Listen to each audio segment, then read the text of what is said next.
Hey guys, welcome back to the Bro and a Pro podcast, where we hope to help you reach your full potential, whether that be inside or outside the gym. I'm your main host, Jeremy So, self-proclaimed gym bro, and today I am joined by the man behind Perthfitfam, one of the biggest Perth community health and fitness in Perth, Brendan McCormack. Thanks for having me. I was going to say, who's the pro and who's the bro? In this case, I think you're the pro. Oh, okay. Awesome. Oh, it's an honor. You've created such an amazing brand. So definitely the pro, I would say. Thank you. Yes. Thank you. I would also self-proclaim myself as a bro. Yeah. I guess we could both be bros, yeah? Yeah. This is the special side edition, the bro and the bro. The bro. We do this quite often, actually. I do say the bro, but the gym bros are where it's at, you know what I'm saying? 100%. Sweet. So why don't we start things off? Tell us a little bit about yourself. And I guess about yourself and Perthfitfam. Yeah, for sure. So I'll give my background because obviously a lot of what we speak about is going to be like within the fitness industry and that sort of process. So I'll kind of start and like give the base on that. So I grew up in Canberra. Yeah. And I was like typical horrible student, but a really good worker. And in year 11 and 12, like I think in my final semester of year 12, I wagged like 32 unexplained classes. You know, I haven't heard the word wag in a while. I don't know if anyone listening remembers that. I hope they didn't. What's the word now? Is there a word? I don't know. Is it skip? Oh, would it be skipping? Skip's fine. Maybe it is more of a Canberra thing. But yeah, I had something like No, in Perth it was definitely wagging as well. It was definitely. Wagging. We used to call it wagging. I'm just showing my age and just showing my age and all like the new generation are like, oh man, this guy is old. So yeah, I had like 32 unexplained absences because I just used to leave class and go to the gym. Yeah. And I was like, no, I just wanted to get yoked. So I'll go to the gym, I'll go to the supplement stores. And then it got to the end of year 12 and, like the career advisor was like, hey man, you're not going to pass year 12 except, unless you make up these points. But what you can do is do an extra unit of work experience and you'll pass. And I was like, oh, easy. So I ended up doing work experience at the supplement store that I used to wag school to go to. And then it was pretty much from there. Great worker, got a job. I actually posted this recently because I bumped into my old boss who like basically where I started my fitness career. It was just randomly at an event that we bumped into each other. And I actually started for $200 cash a week. So this is full-time hours. 200 and inflation. I'm not that old. Inflation hasn't like caught up that much. It's still all right. It's good. It was a lot, but I got paid up the rest of the hours in supplements. And I was like, no joke. And I was like, man, I'm living my dream. I'm working. I'm one of the guys from Planet Max. I'm selling protein. That was my goal in life. I'm getting $200. And then I've gone from using Redback protein to Max's protein. And I was like, the super bad protein. You know what it is? Yeah. Is that still around? Max's or Redback? Max's, the Superman style. Oh yeah. So product. I think it's still around, but back then that was like the pinnacle. Like if you were using Max's, you were like, you've gone from a high-end die to a Lexus, and so I did that, and then ended up getting a full-time job, and then ended up moving up to Perth. I played baseball, like that was my sport growing up, and I was in the state team and came over here for nationals one year. Wow. And when you come from Canberra and you see Perth and it was like beautiful weather, amazing beaches, and I was just blown away. And I was like, okay, I'm gonna move there one day. So yeah, I was like 20, went, all right, I'm gonna move to Perth. 3 weeks later, I moved over, got my first job as a rep for back then. They were called BPG Imports. Now they're called Nutrition Systems. So they were the biggest distributor of the time. It was actually the day before I flew out to move, and I was like, oh, I should probably look for jobs on Seek. And then I saw this thing for BPG Imports, and it was called an account manager. And this is how green I was. I thought it was an accountant job. And then I read the description and I'm like, oh, this sounds like a sales job. Didn't really know it was a rep's job. And I was like, yeah, I'll apply for that. Put in my, your online resume. And then within 2 hours, I got a phone call saying, hey, we saw your thing. You look like our pedigree, but it says you're in Canberra. And I was like, yeah, I'm flying out tomorrow. And so they're like, well, do you want to do an interview on Monday? I was like, yeah, easy. So I flew over on a Saturday, went for my interview on Monday. Within 5 minutes, I got my first job. Wow. And that was it. And again, like just being so green to it, I didn't have rep sale experience, but I was very, very enthusiastic and very ambitious. And what I thought was the reps that I sold the most products of were the ones that I liked the most. And then I was like, all right, well, I guess I've got to be buddies with everyone. Yeah. And so my whole job was to become better friends and more trusted by the store managers or the owners than the other reps out there. So I was active on the road, and this was before, like I was young, so I didn't know. It's like, you know, when you know what can go wrong or what you can get away with, you tend to do it. So I didn't realize that reps would probably work for a couple of hours a day and then go drink, you know, lattes, you know, on the beach. And I didn't realize that till later. So I literally just worked hard, saw as many people as I could every day, tried to make them feel as good as possible. And in my first month, I broke the records. Yeah. And that kind of set me up. And then obviously I had a thing. So I spent quickly. So with that, you were working extra, or you were working extra to build relationships? Yeah. So I would say, I probably wouldn't say extra hours. Yeah. As far as like actually going and see stores, I'd say I was probably working what you should. People didn't do that. It was like, you know, let's say 8:30 to 4:30 or whatever it was, or 8 to 5 or whatever that was. But what I did do extra is I made the relationships personal. So I'd go take people out and party. Oh, that's good. So the extra hours going out to party, but yeah, legit. Except it was cool because then all of a sudden I'm doing business with my friends. I genuinely liked them. I had this personal relationship, and no business relationship could beat that. 100%. And that's sort of how I you know, whether right or wrong, looking back now, but that's how I did it. I'll admit that, you know, in Asian culture, entertaining guests is one of the jobs that's, you know, a lot of my cousins would do as well. Like when they go see companies, it's like they go to karaoke, they go to bars, because that's when you get, for some reason they believe, you know, when you get someone a bit more tipsy, that's when their true like nature comes out and you can really get to know them. Yeah. Like obviously it sounds a bit like weird, but like that's some people's job sometimes. Yeah. I agree, man. And it's those times that you remember. And even some of those people now, I still have a great relationship with. It's almost 20 years later, and I've got a great relationship with them. So that's sort of how I played it. You know, I spent, I think 14 years in total as a rep. And through that process, I built like a big network of people just because I was on the road. I was everywhere. I was involved in so much of the community. And that's sort of how Perthfitfam kicked off. And that's what people, you know, I guess would more so know me as now. So I just wanted a way to be able to showcase all the cool stuff that I got to see within the industry. And that's sort of how it started. How the actual Instagram started, I don't know. Because there's a story behind that. Somebody had the handle Perthfitfam, and it was just this unbranded, you know, basic Instagram page and this hashtag Perthfitfam. And I was like, this is like way when it was in the early stage. And as soon as I saw it, I went, oh, I can do something with that. And, you know, just over months, you know, they were doing their thing, occasionally posting. It was very low quality. And then one day they just put a post up saying, take over.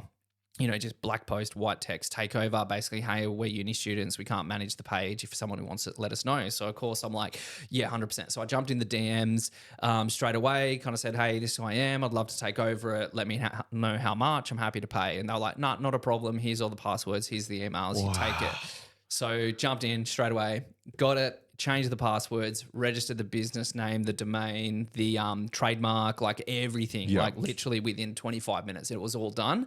And then that was sort of it. And then from there, I reckon I spent about 6 months just behind the scenes, didn't change anything, just kept on reposting, kept on engaging. I may have been single at the time. I'm not sure if Shell and I were together right at that stage, but we definitely weren't living together. So I'd literally spend like 4 hours a night, every night, literally just going through hashtags, going through local places, commenting, posting every day. And I built it from like this small page to like 13,000 within this time. And I started to catch on to this Perthfitfam thing. And then from there, no one knew I had it by that stage. And then from there, it was like, okay, cool, time to do something with it. So just through sheer coincidence, I was consulting to the Fitness Expo when it was back here and linked up with Brett Earl, who was, local photographer. So I got him a gig at that at the expo to shoot with Kai. I think it was. I think that was a part of was it. that the Arnold's or just before Arnold's came? Remember here they used to do the Perth Fitness Expo? Okay, yeah. Did Kai Green come here? Yeah, Kai Graham came. Yeah, but dude, we had heaps of people come here. It was another era, but we had all of that. Yeah, I think a lot of people nowadays won't even remember like we had that Perth Fitness Expo at all. Yeah, they don't run it anymore, right? It's probably 6 years ago. Oh, wow. Yeah, maybe 7. Yeah, definitely lost track of time. But you know what? That would have been the last one. It was probably 7 or 8 years ago. Yeah. That was the last one, which is crazy. So yeah, we linked up. I got him he was doing photography for him there. And I was like, oh, dude does creative. And so I was like, hey, we got this thing. I got this thing, Perthfitfam. This is what I want to do. And then we ended up doing business together for a bit. So he came in and we just started doing like this episodic vlog content on Facebook, like just showcasing the Perth Fitness stuff. So Richie's Gym, one of the PTC comps back when it was still PTC, was the first episode we ever did. And it was like, we just got there, had like a microphone wired in. And we're like, all right, I guess we're going to do this. Yeah. And then all of a sudden cameras in my face and I'm like, oh, I don't know how to speak in front of the camera. The man behind the camera didn't know how to speak in front of the camera. Yeah. It was wild. So we did that and very quickly it caught traction and then all of a sudden these business wanting to, get their episodes done and kind of, went on this journey and built it up. I think at its peak, because the page that it is now isn't the original page. And like there's I've had other business ventures out there and it got put on ice for a couple of years. And so we sort of re-kicked it off last year, but very different. But yeah, it sort of built this community, the biggest city-based community in Australia, like fitness city-based community. Nothing had been done. It was very innovative at its time. Melbourne and stuff don't have one, like Eastern states. Do they have one particularly like Nah. Perth? Yeah. So I own all of the states still. So I've got them all parked. Oh, okay. Fair enough. Yeah. And if I ever wanted to, I think when it was kicking off and it was like, oh, we could do these in every state, whatever. But if I ever wanted to launch offices in other states, the option's there. But nobody's done something similar to that degree, like for sure. And so it was real sort of innovative at the time. From there, I was very engaged with my community. Yeah. And I'd always get asked for, my wife's from the fitness industry, and I'd always get asked advice on how do you suggest to meet other fit people, but not on Tinder and Bumble. Yes. And this is like Q&As, and I was always very, into being on social media, and I was like, oh, this is actually a real problem. And one of my, someone that I know was basically, hey, I need a date for a work party. Can you hook me up? So I tagged her and tagged the mate. I'm like, you guys go, let me know how it goes. And then from there, I just started getting bombarded with messages going, oh, can you do that for me? And that's when I sort of like that entrepreneur brain, clicks in. And I was like, oh, this is actually like a need in the market, like a problem to solve. Fit people want to date other fit people, but they don't find, compatible matches on Tinder and Bumble.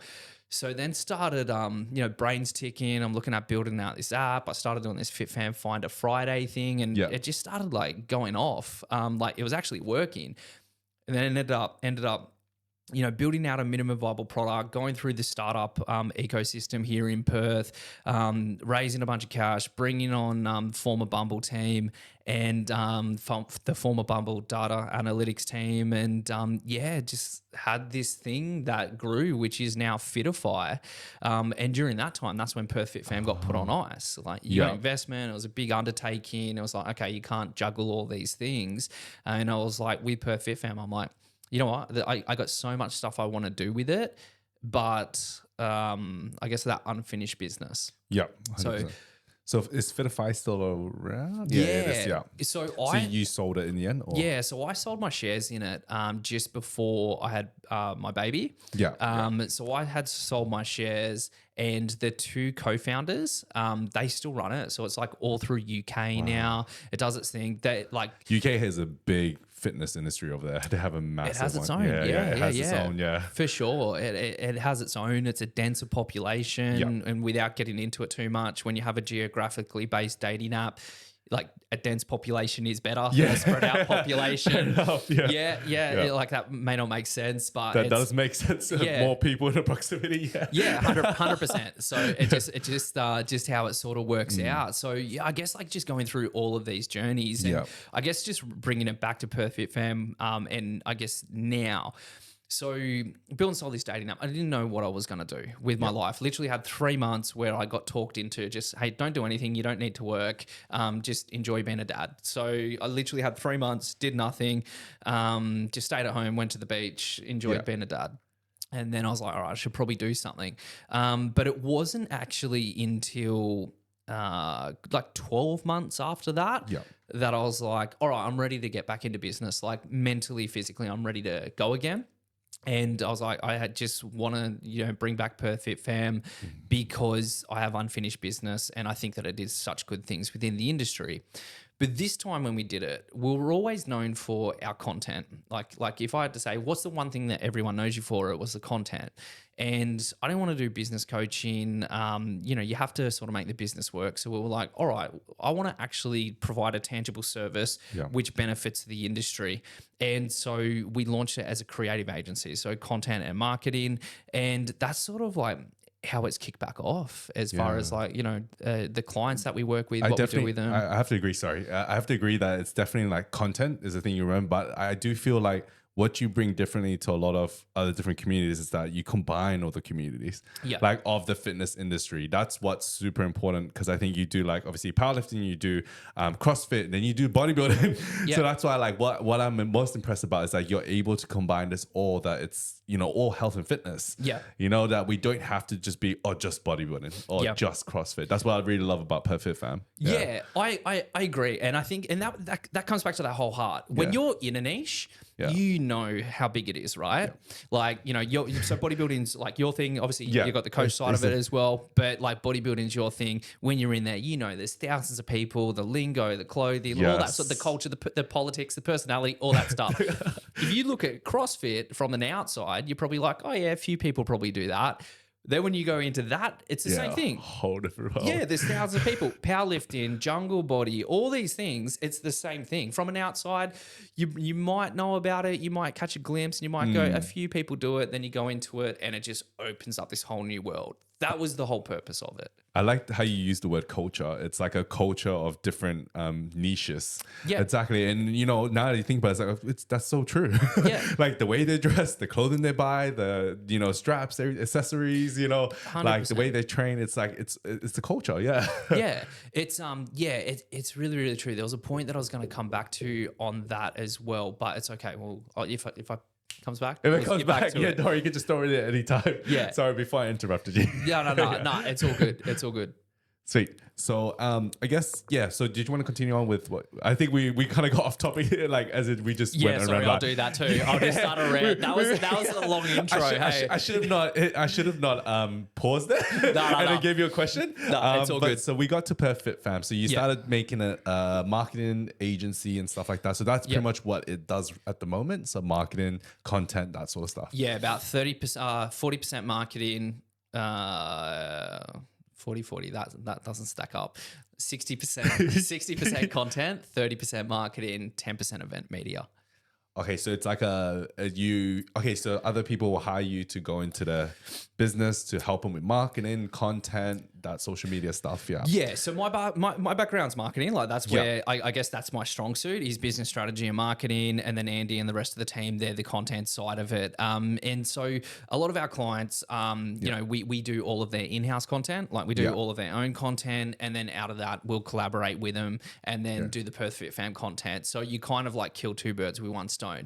If I like a project, then I'll bring them on as marketing and strategy client. And it's fun because I get to pick and choose and it's got to tickle my pickle and certain KPIs need to sort of stack up for it to work.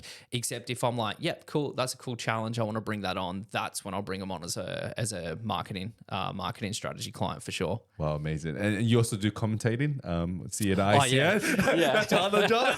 You forget about that? Yeah, I do. I actually got heaps of gigs coming up. So that was sort of like, I don't even consider I do that. I consider them like fun little holidays, right? You do a great job at it. Yeah, well, that's actually like a fun story within itself. So there was a local competition, and they were like, "Hey man, do you want to MC?" I'd never done it before, and I was like, "Yeah, like always." You're like, "Oh yeah, sounds cool. I'll do it." And as soon as I got a microphone, I had talent. And I was like, oh, I'm actually good at this. And then that turned into like doing, being asked to do more events and you're getting paid for it. And now it's like, I MC the 2 biggest CrossFit events in Australia. Like I go to Brisbane and I do Torian, and then I go do Down Under, which is in Wynn Stadium. I'm off to do High Rocks, which is a new fitness racing competition in Melbourne in August. And it's cool because all of a sudden all these people around Australia are reaching out. They're like, oh, nah, dude, like we want you to go on MC. And it's just fun. So with the Wollongong one, Down Under, that used to be the original. So it's in a stadium. It used to be the an arena, but it's called Wynn Stadium. That was the original location of CrossFit Regionals back in the day, which is like was the I guess you would call them like the Australian Nationals of CrossFit. The best of the best would go compete there. And I used to go work for vendors there and work behind the scenes. And the first ever time I went there, I don't know why I was attracted to like the media side of it. But for some reason, that's just what tickled my pickle. And I said to my friend, I'm going to MC on that floor one day. And I never MC'd before at that stage. And he was like, no way. And then, 7 years later, last year, I MC'd on that floor. Congratulations. Yeah, and I got to send him a message going, I told you I'd do it. It's almost like you set this vision. And what's so important about your journey is that you enjoyed the processes. Everything was just truly just because passion. Yeah. You just worked hard. You just did what you enjoyed the most. Yeah. And then you found your calling. Yeah. And you've created a business off that as well, yeah. And anything I do now, like because I got my finger in quite a few projects, it almost starts out as a joke. Yeah. Every time. Like every time it's like, oh, that's funny. And then I'll like put the numbers to it and then just work behind the scenes. And then it works. And it's like, oh, it did work. But it's got to be fun. Yes. That's the part of it. It's got to be fun. In saying that, I love the numbers. Like I froth over that. I'm not sure how many people like have that. I froth over spreadsheets, hey. Yeah. Like it excites me. And I sit there doing them all the time. And when you nail it, it's like, SimCity? Yeah. I think about this a lot. You know how like you're playing Monopoly or anything like that. You're playing this game. And that's what I think of with business. It's just this game that you're playing. And it's like you're moving the pieces and that's the fun of it. Like I get amped up by it. Hey, like I get really excited about those conversations. Yeah. So you really enjoy that journey part. Yeah. The journey to like anything, like, just taking those steps one step at a time, not like, oh, this is where I want to be and that's what I'm going to do. Like, no, I wouldn't say that. Like if I have an idea, I'll forecast it out over 12 months to 2 years. Okay. And then that's the game. That's the roadmap. And you're predicting things like, return on ad spend and what your margins are and hey, is this thing even going to work and what does that have to look like? And then you just start putting the pieces together on that base and it's crazy how accurate you can be. And all of a sudden you pull the spreadsheet across and the numbers get big, but it's funny because then you go through those steps and the things that are like inconceivable at the start, it's actually just numbers, hey.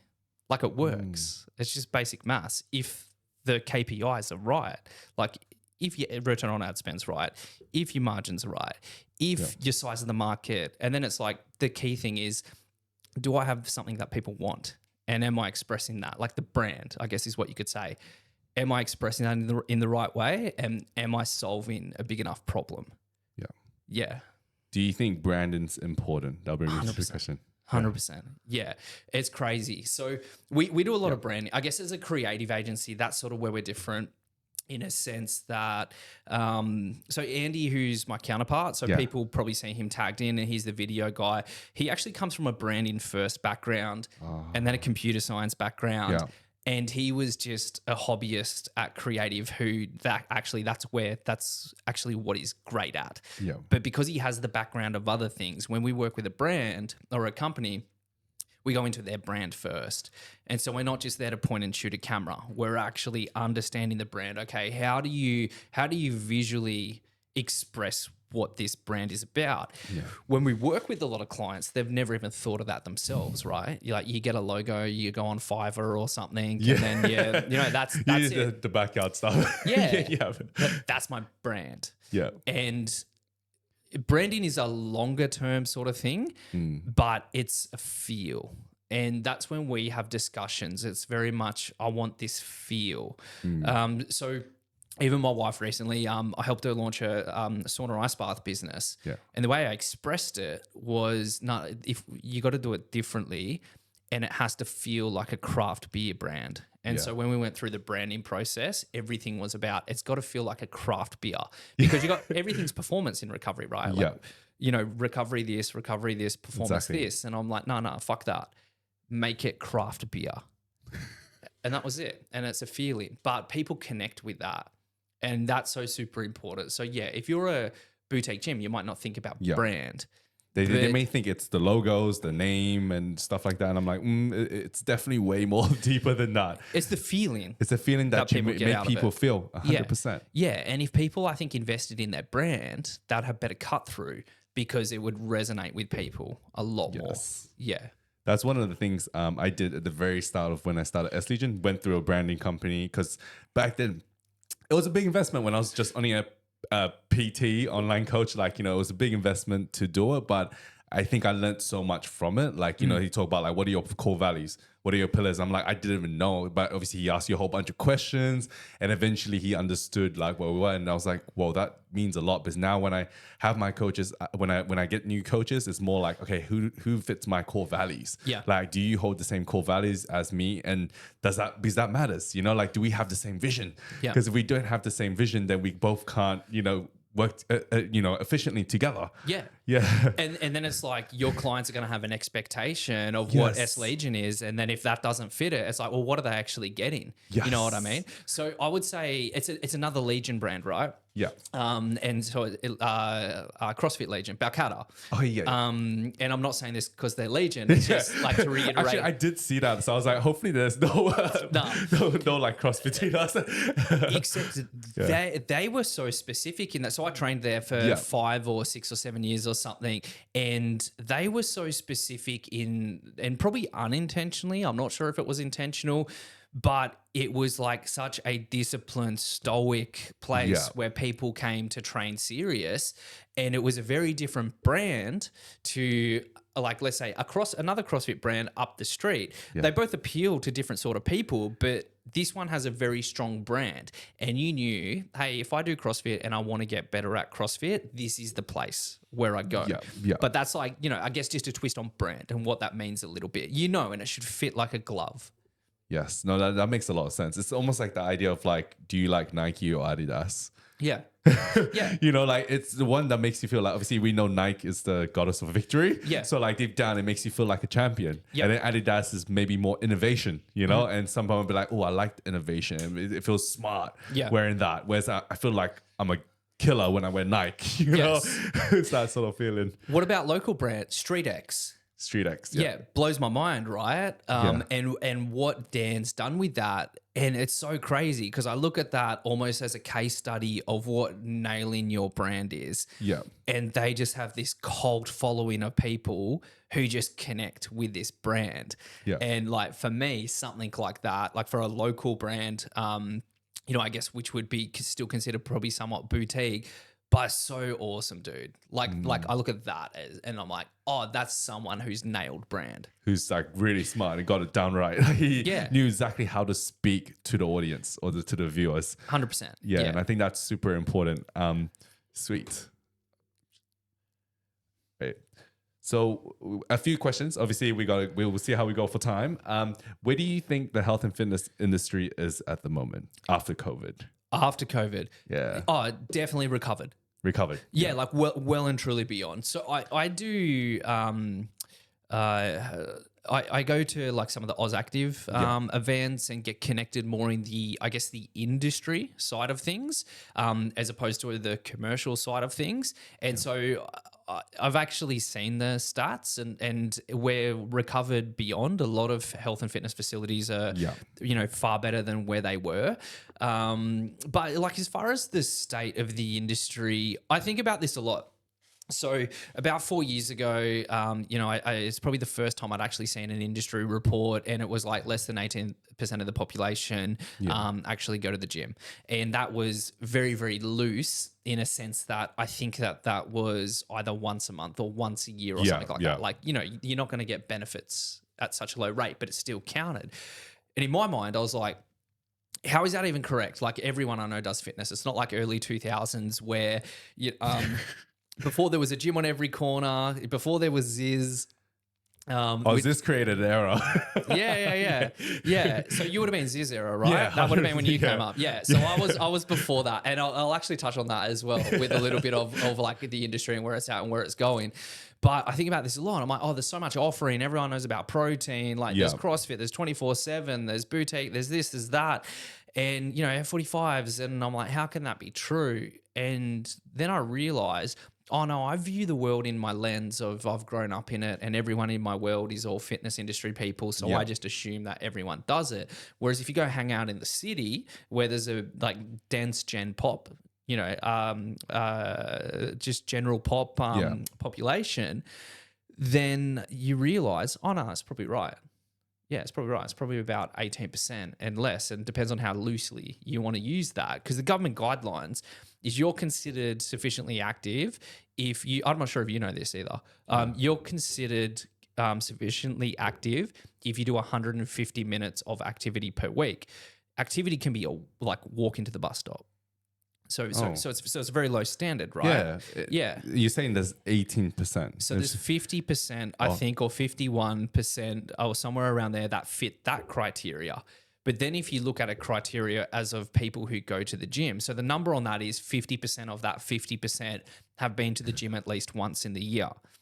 And then you break down the percentages. So it's actually very, very low. I mean, I'm not surprised because, there's a lot of gyms out there and obviously there's a lot of ghost members. Yeah. So like, there's a lot of people that when I get mates that are like, I'm still paying for a gym membership and I haven't gone for like 6 months. And I'm like, well, you should just use it. Like, But people don't. And so like the state of it at the moment, as far as this, there's so much room for improvement. So the discussions that you have at the industry level when you kind of with the CEOs and all of that sort of stuff is, okay, well, how do you improve the participation and how do you get more people physically active? And there's a whole bunch of lists. And it depends on how you look at it as well. To be honest, this conversation can go for the rest of the podcast if you want. Like, well, let's go. We're going to talk about the health and fitness. Yeah, so I can get hell into this. So the way that someone like an Oz Active will look at it is from an industry standpoint where they look at the purpose of the fitness industry to be specifically health and preventative health for things like, stroke, heart disease, obesity, diabetes, falls. There's 9 of them which fall under that. Whereas your market, and I would assume a lot of your market just want to fucking look good, right? Yes. How much of it is fully health related and how much of it is they want to transform and look good? I think, I always try to push the reaching their full potential. I think everyone has their own potential and it might not be physical. It might be a lot of times, when we dig deeper, like how do you want to feel mentally? Like, do you want to feel confident? Do you want to feel, a lot of my clients, some of my clients doing it for their kids. They're like, I want to be a dad that's fit. Awesome. I want to look good. I want to show that you can do it because no one's making you do it, Yeah, 100%. And be different. So, but yeah, generally it will be like, the end goal is those aesthetics. Is the way you look. Yeah. So I would say that there's 2 different conversations happening and neither of them are wrong, right? They're just different. So if you're looking at the industry side, they're very much, hey, we should be part of the Department of Health, which the fitness industry is not. It's part of the sports and rec, which also makes sense. And they shouldn't be exclusive. There's 2 sides to it.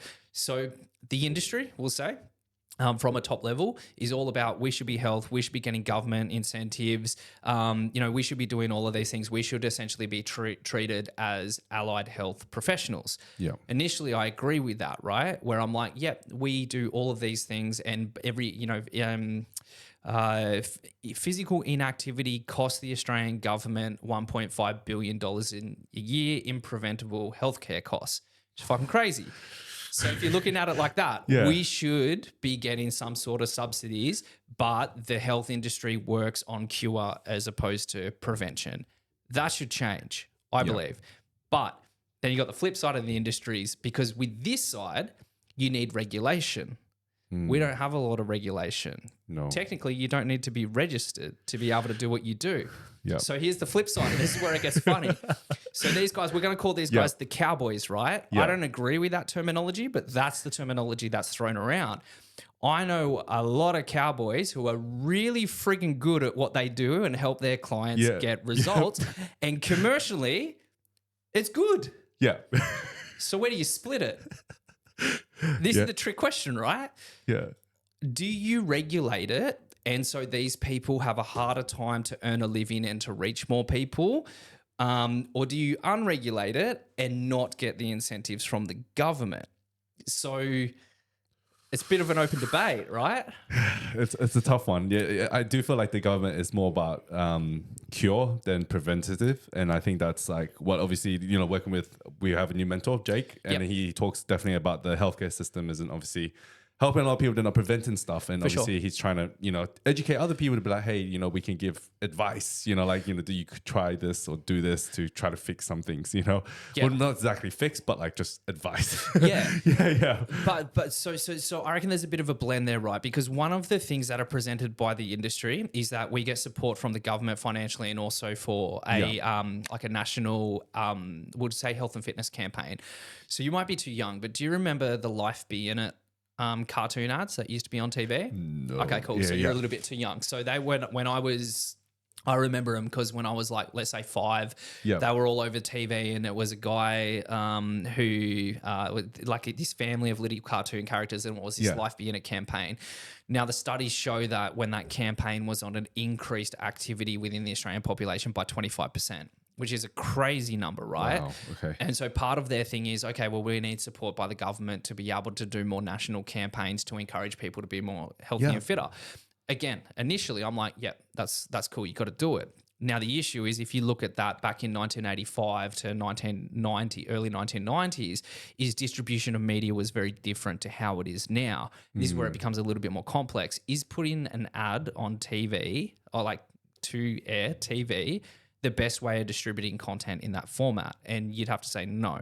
There's other ways to be able to distribute content now, and we all have access to a phone. Then again, by the way, I'm not going to come to a conclusion with this because this is all the pros and the cons. But then everyone who's putting their fitness content on social media play within a certain algorithm where it gets served to people who are already into health and fitness. So how do you then get out of these silos without using outside influential people who are not necessarily in the health and fitness space to share their journeys? I look at things like Queen's Gambit, the chess movie, the chess series. Yeah. Very good show on Netflix. Yeah. Great show. So looking at that as a case study, when that came out, it changed culture. And everyone wanted to go play chess. You couldn't buy a chessboard because everyone was buying Was them. it actually, like, really? Yeah. No, I mean, I like chess. So, like, I think fair call that, everyone wants to play chess after. Yeah, and it became cool. And so when I look at it and distribution of content and, I guess making people aware and inspired is how do you get that effect to encourage more people to be physically active? Because I dare say that you came from the Ziz era where it became cool to train. Yes. So I trained before this. So I trained when I was 15. Okay. So I was like training dumbbells. My dad got me those old twist dumbbells. I was using it. I trained in my backyard.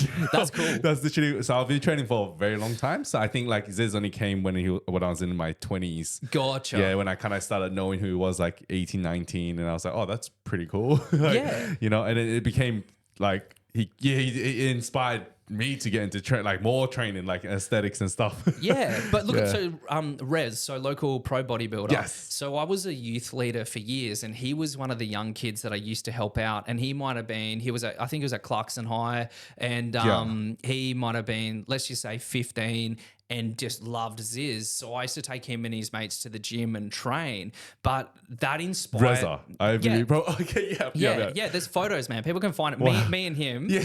Like you gotta 15 years ago. Or I gotta something. see this. I gotta send to it. Hey, bro, check this out. I'll send it to you. It's like, I just find it so cool. Like that was his goal, and now I get to see him live it. And it's like, 10, 15 years later. right now. Crazy. Phenomenal. Yeah. Crazy. I'm like, man, you surpassed Ziz. Don't worry about that. Yeah. You don't have to worry. I look at this video and I'm like, yeah, you're way past that, man. Don't worry. You're a bit too big. Yeah, it's but like that was a whole thing of culture. Yeah. And how do you do that? And then there's all these different markets, like male, female, different age, what their priorities are, what makes them tick. But how do you do that? And there's got to be like mainstream distribution, which changes culture to inspire people to do more stuff. I don't have that answer. But for me, I think that's how you're going to encourage more people to go, hey, I'm going to go take care of my health and fitness. Or even think about it.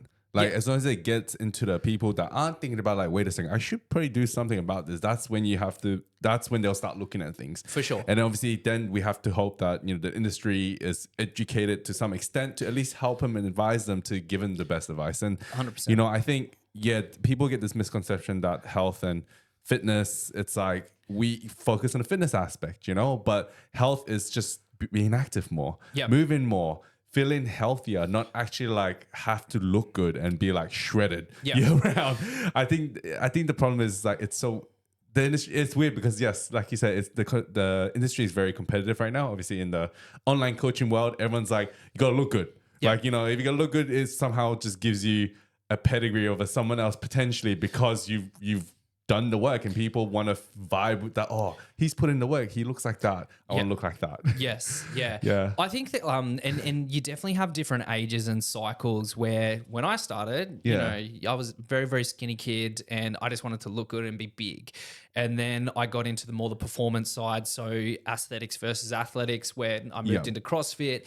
And now I'm at an age where I'm honestly like, do I need to lift that? Like, do I need to what's actually best for my body for longevity? Because now I'm starting to think of I want to function good when I'm 40, when I'm 50, when I'm 60, and all of these things. So I think you definitely go through a journey depending on the age that you're at. And then again, it's like, okay, well, how are you marketing and speaking to all of these people at these different stages? And how do you catch them early, whether it's through sport or for going to a gym at an early age, so then they have those skill sets and the foundations to then journey through life more effectively. Yeah, and I think it comes down to that education part. Like obviously the leading industry leaders, like people like, for example, Jackson Pios. Yeah. He educates other people. Yeah. He educates the coaches to become better, to understand things at a more scientific level, to at least be able to advise other people. And I think that's that positivity is what we kind of need more of. I do feel social media, sometimes it can be toxic, or it is toxic. Let's just say it is. What do you think? It is. Yeah. It is. Like, as harsh as it sounds, it's the truth. Like, and we at this Legion, we focus on just more positive. We try to put up positive vibes. We're not doing it for the likes and follows. We just want to just post positive content. Yeah. Because there's a lot of negativity out there in general. And then we want to not call anyone out or do those sort of stuff that kind of builds hype. Yeah. I think so. I reckon that was probably a biggest shift for me in life, around that COVID time, is because I was on social media a lot. I reckon I would scroll 8 hours a day, or was actively building engagement on social media. And then there was obviously a lot of negativity during COVID, and even you're getting in fights with your best mates. It was a very weird time, and I ended up deplugging. And even now, I don't think I scroll. Like my wife will hit me up and go, "Oh, did you see this, or this person's doing this?" And I'm like, I'm gonna be honest, I rarely open socials unless I'm responding to a message or unless I want to post something for me, something that I like, and I don't care about the engagement. None of this stage, I guess, in my career, none of my success is dependent on my personal socials anymore. And so I can treat it as a platform like that. And it's very, very liberating. That sounds like a very good stage to be in. Hopefully we'll get this. Now I do feel like, because I do have obviously some help on my socials as well. So I think that's why I don't sit on socials as often as people would think that I do. Yeah. And I'm like, oh, I don't really sit on there as often as you think, because, you know, I just need that break as well. Because when I first started, like, we kind of really grew during, I grew during COVID. Yep. Like that was the time to grow because, you know, everyone was just nothing else to do. No one was traveling. They were like, okay, I'm gonna get into my health and fitness. And I'm like, sweet, all right, let's do it. And then that's when I really catapulted like the online coaching stuff. Yeah. But then I got to a point that was just, you know, I started feeling burnt out, and it's just, you can imagine, like, you know, when you don't know how to run it, you just think hustle harder, work harder. I'll do whatever it takes. I'll give you all the support you need. And then I started realizing I started lacking on that communication part with my clients. And then I was like, I need to pull back. I need to, you know, find something like, you know, and now we have coaches. So now I can like trickle them off to other coaches if I don't have the space, you know, which is great. I think that's like the growth of any business, right? Like if you're e-com, no matter what it is you can grow to a certain point and then you'll reach a roadblock and then you got to change your structure a little bit. And then you're like, okay, cool, that's done. And then you're like, just send it, let's grow. And then all of a sudden you reach another roadblock. And no matter what, so bringing on coaches, and then you got X amount of coaches, and then you need managers of coaches, and it's all this roadblock and challenge. But that comes back to the game.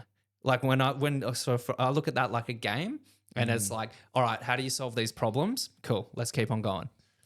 You seem like a very positive guy, right? Would you say? I would think so. Yeah. When you look at the game, do you ever get frustrated? Like, do you ever feel like shit? This sucks. Yeah, all the time. But that's also part of it, right?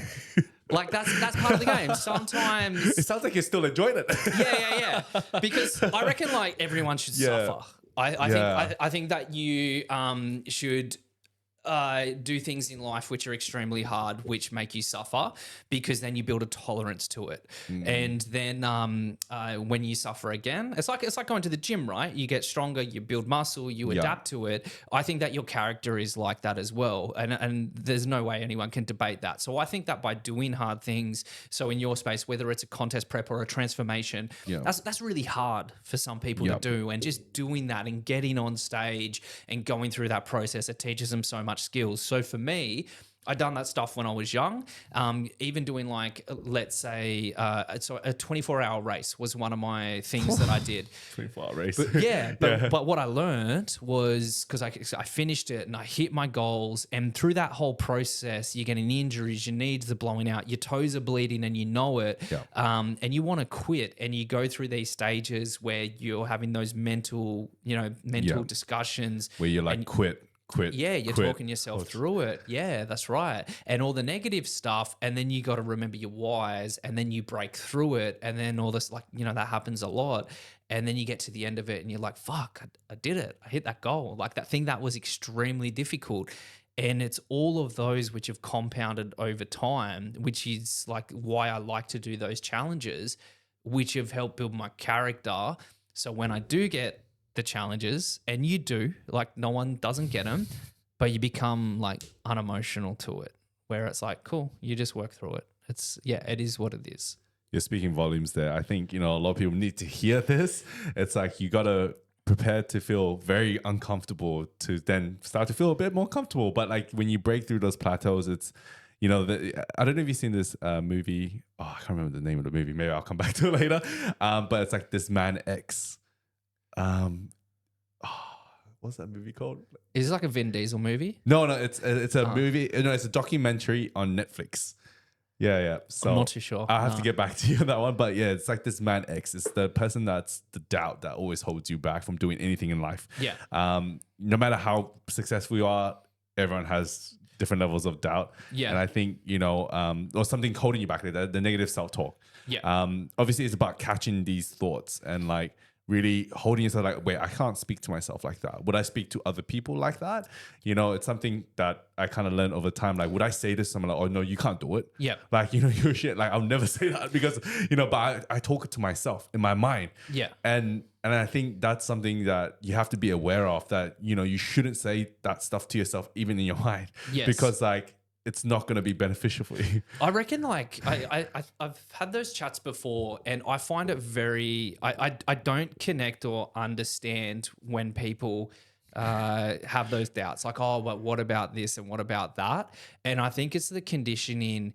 Like if I'm working on a new project, I might be nervous or whatever, or I don't know. The answer might be, I don't know if it's going to fly. Like I think it will. Like I've done it so many times that it sort of makes sense that it's going to work. And there might be like a little bit of nerves on something like that, but I don't have that stifling doubt where that's going to stop me from doing something. Like it just doesn't. Oh yes, what doesn't is it called? exist. Stutz. Yeah, Stutz. Stutz. Yeah, All right. Stutz. You got to check it out. I'm gonna look at Stutz. I'll post it when I watch it. Yes. And so I don't have that. And the failures, like those challenges that you overcome and building character, but the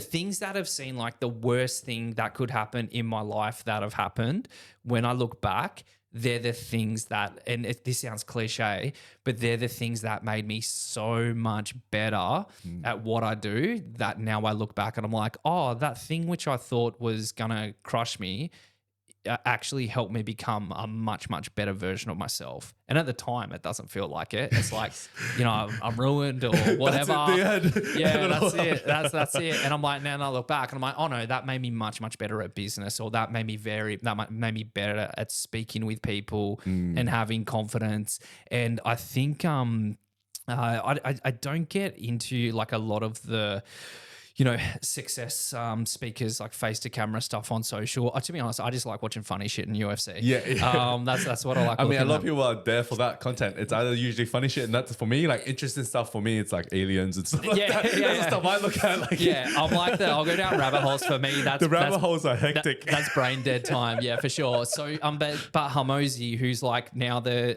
new Gary Vee. I know. Yeah. So he made a thing about confidence. Confidence is like, you've proven yourself over and over and over again in a certain field. Yeah. And I feel like, getting closer to 40 and reaching that and starting off at 20 or 18 and coming up the industry and going from that new up and comer to then the person, from Perthfitfam and, becoming that, to now being like, oh no, I've hit the home runs, that I have the confidence that I can do it, and I don't have the doubt that I will never pull it off. If that makes sense. Yes, no, that makes sense. So the years of accumulation has now gotten you to a point that you just, it's not even there. Like, that this is going to benefit me, because I think something to mention, I think like, personally, I feel like anything that has gone wrong or I failed in my life, I wouldn't change it. Yeah. Like, and a lot of times when you ask someone that, like, would you change that? Would you change those failures that happened to you? And they'll probably be like, no, it made me stronger. Like, you will always look back at something and be like, it made me better. Yeah. Yeah. 100%. Yeah. I agree with that. And everything has a compounding interest effect. Yeah. It's bananas. Like when you start and you think that you're going to reach this awesome epic milestone, and you see these 24-year-old millionaires, and then you turn 24 and you're like, oh, I'm not that. And then you like freak out. And I think that a lot of people get that age thing. Oh, I should be here. But for me, I know that the returns did not happen till about 35.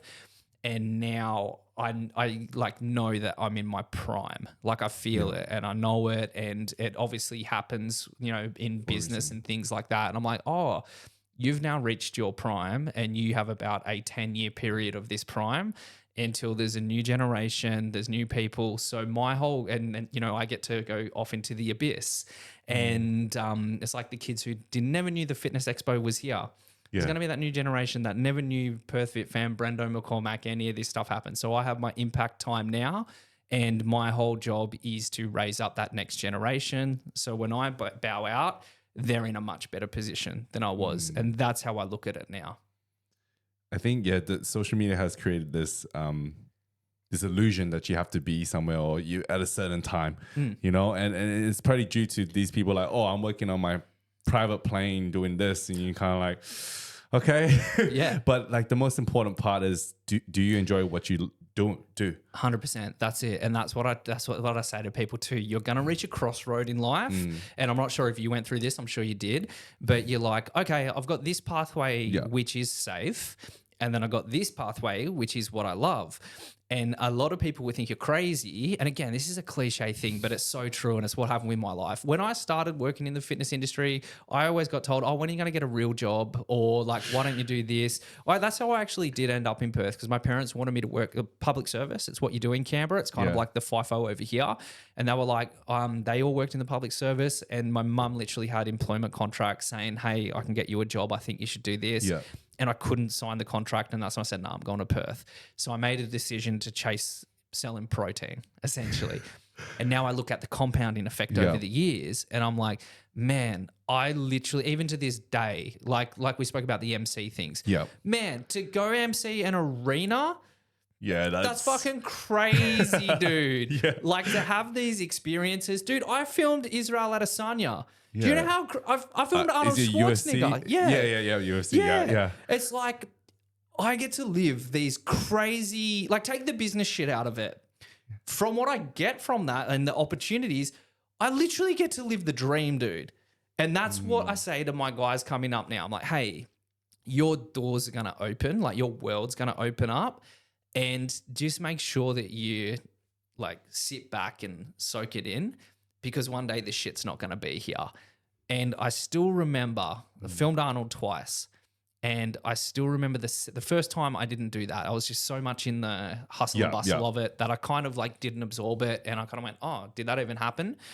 The second time, it was like a very definitive moment when I'm filming. I wasn't even a videographer, dude. I don't even know how I ended up with a media pass. Like I literally, just go with a camera. Dude, just a dude with a camera. Tony, man, he really helped me out, and I really did appreciate it, which was awesome. But I was one of 3 people with a media pass, and it was in the it was at the Arnold's at the strongman stage. Yeah, and over the weekend, security get to know who you are. Like you got your media pass band, and I just remember them seeing me as Arnold's doing his walk. There's thousands of people, and security saw me, pointed me out, and just parted the crowd like Noah in the Red Sea.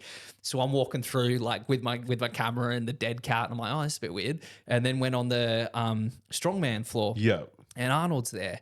And then the Maori boys were doing a haka, so I got to film that, and I got to film Arnold at the end. But as I was doing it, I just remember going, hey, man, just like this is like a key moment. There's thousands of people. This is like a Justin Bieber concert, and you're the one who's filming the superstar.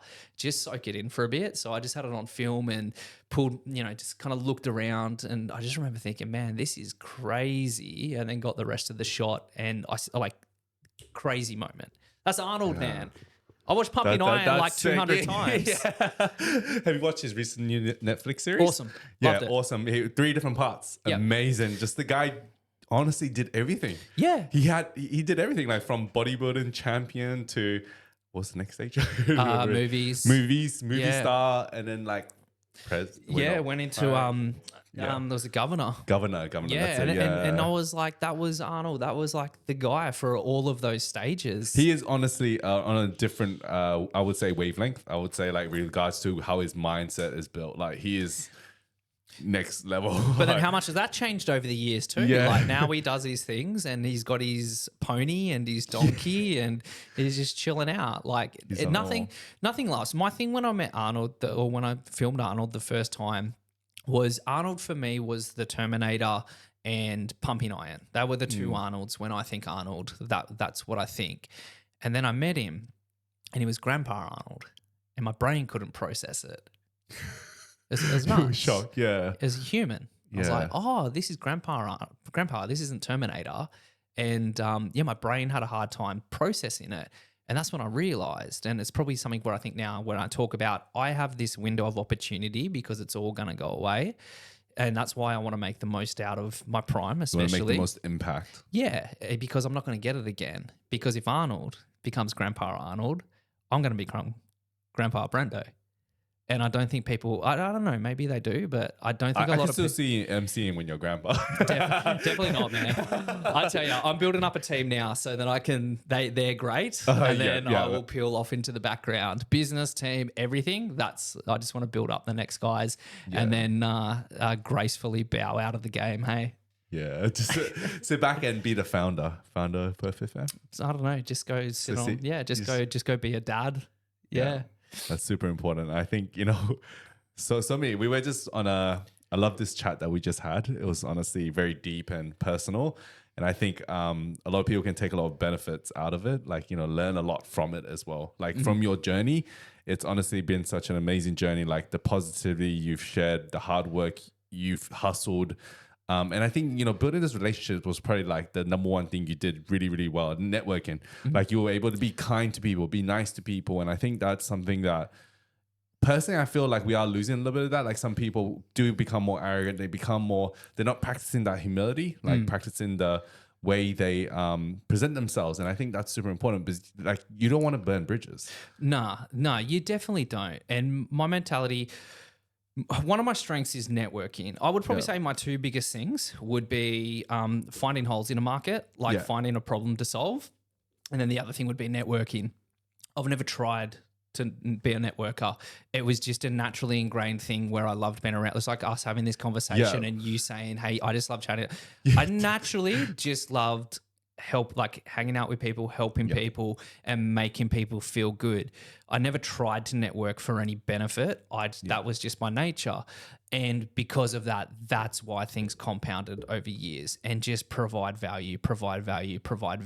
Like that's essentially it, is just make people feel good, provide value, because eventually it'll come back to you.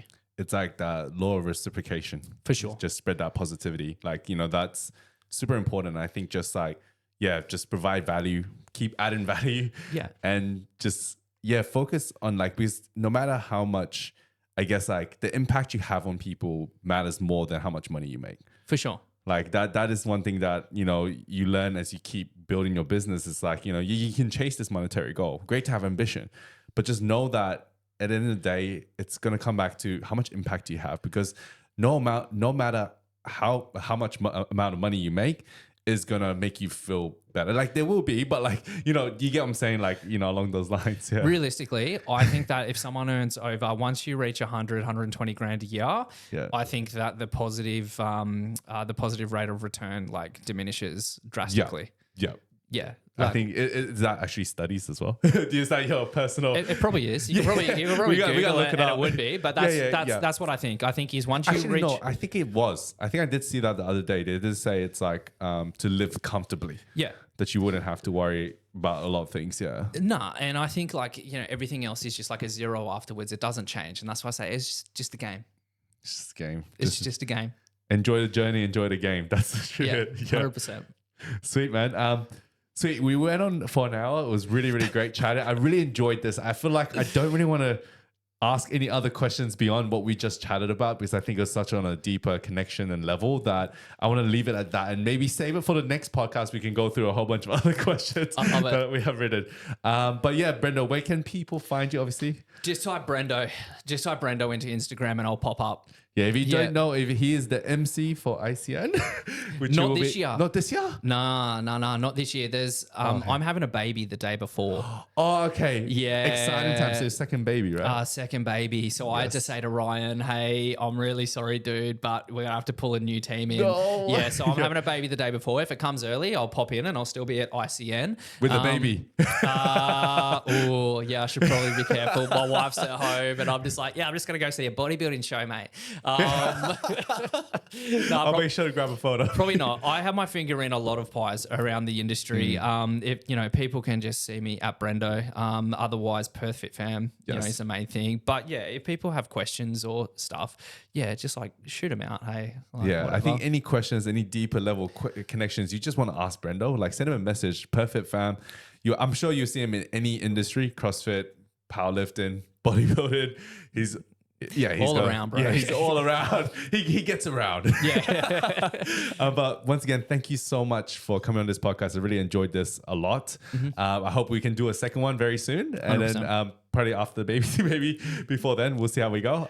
But yeah, once again, guys, if you enjoyed this podcast, please share it with your friends and family. And if you do have any other questions, feel free to shoot Brendo or myself in the messages and we would love to answer them as well. Once again, thank you and signing out.